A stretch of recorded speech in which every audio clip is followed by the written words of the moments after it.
Day in my life as an OFW na tagaluto dito sa ibang planeta.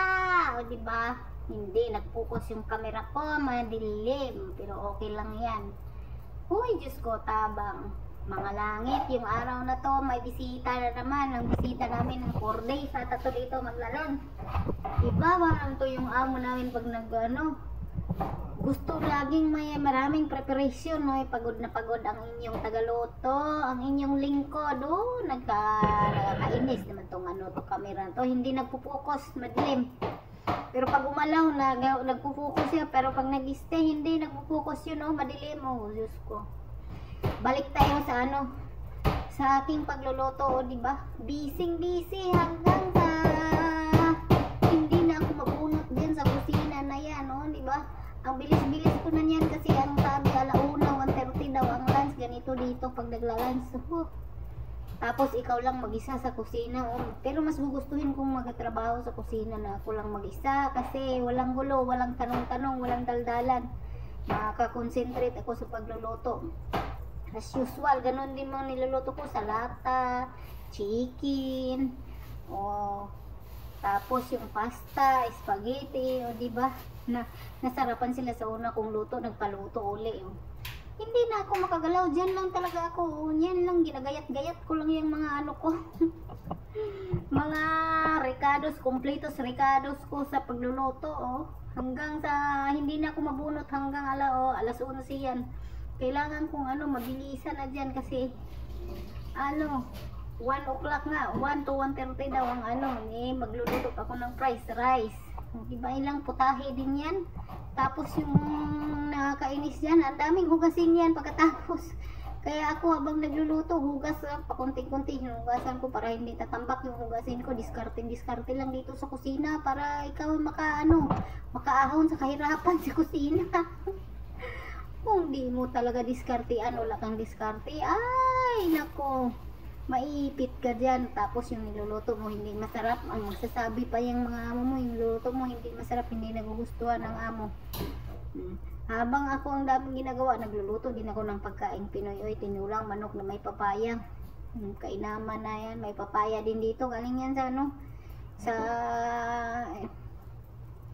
India ata yung papaya, or Bangladesh.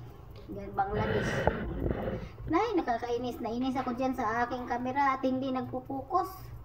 Madilim talaga siya, Bahala kayo dyan, basta ako'y nagbabalat ng papaya para sa aking tinulang manok. Masarap dito din tinulang manok. Kahit ako'y busy, hindi ko rin nakakalimutan ang lutong Pinoy. Basta talaga lutong Pinoy. Ulam namin kahit busy pa yan, isingit ko yan. Yung ko niyan, lutuan ko, loaded na loaded yan Pero kayang-kaya, diba? Habang nagluluto, kumakain-kain kasi ako, diba? Kain din, may laham pa, dami kong niluluto dyan. Yung kinakain ko, balat ng manok. Kasi may 2 manok yung ko, yung nilalabas ko, tas 2 manok niluluto ko. Dito kasi tinatanggalan nila ng balat ang mga manok dito, kaya yung balat niya tinatanggalan ko ng mantika, pinakrispy ko, di ba? Habang ako'y nagagayat, uy, Diyos ko, hindi ako makapokus sa camera ko, nagdidilim lagi kasi itong nalalaglag, kaya ganyan, focus, tapos madilim uli, di ba? Ganyan, pag ikay gutom, diskarte lang, habang nagtatrabaho, nguya-nguya din, nagtatrabaho din yung bunganga ko. Excuse me. Nagtatrabaho din siya kahit paano ba na yung mamayat, diba?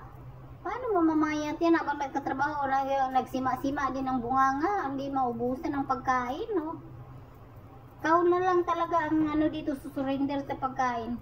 Yun ang iniwasan ko dito, yung mga sweet mga chocolate, hindi na talaga ako nakain yan, Saka dito, wala ding mga maalat, kaya okay lang mga ganyan-ganyan. Taba-taba lang. Ang lunch ko niya ng 3 o'clock pa.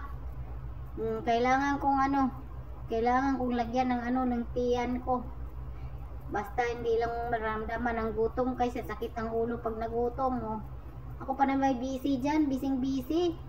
Habang ako'y nagagayat, nainis talaga ako sa camera ko. Di na talaga mapokus siya. sirang-sira na yung camera ko, sira pa yung microphone nito. Laging nalalaglag kasi sa bulsa. Pero in fairness yung likod ko sobrang laki na. Sobrang lapad na.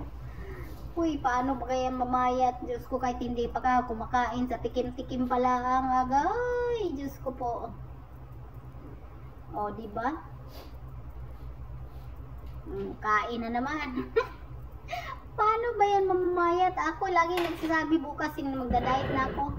Kunti-kunti na lang kakainin ko. Kahit hindi ka pa nakain, pero yung bunganga mo, laging nagtatrabaho ko, no? Diba? Ganyan dito, oh. Hindi talaga mga bihira dito yung tagaluto na mamayat, payat. Kasi maraming pagkain sa kusina. Kahit hindi ka pakainin, nangamo ay sa tikim-tikim pala. Wala na. Diba? Pag nagtatrabaho, oy, sumisingit ang bunganga talaga. Diba? Double work. Double work pa. Nag-work din yung bunganga ko. Nag-work din yung kamay ko. Diba? Double pin. Palita pa naman ngayon. May taasan ng sahod. Sana nga totoo yun. Diba? Para malaki na din naman sila sa option. Yung mga nag-a-apply ngayon kasi palaki na yun ng Pilipinas sa amin ko.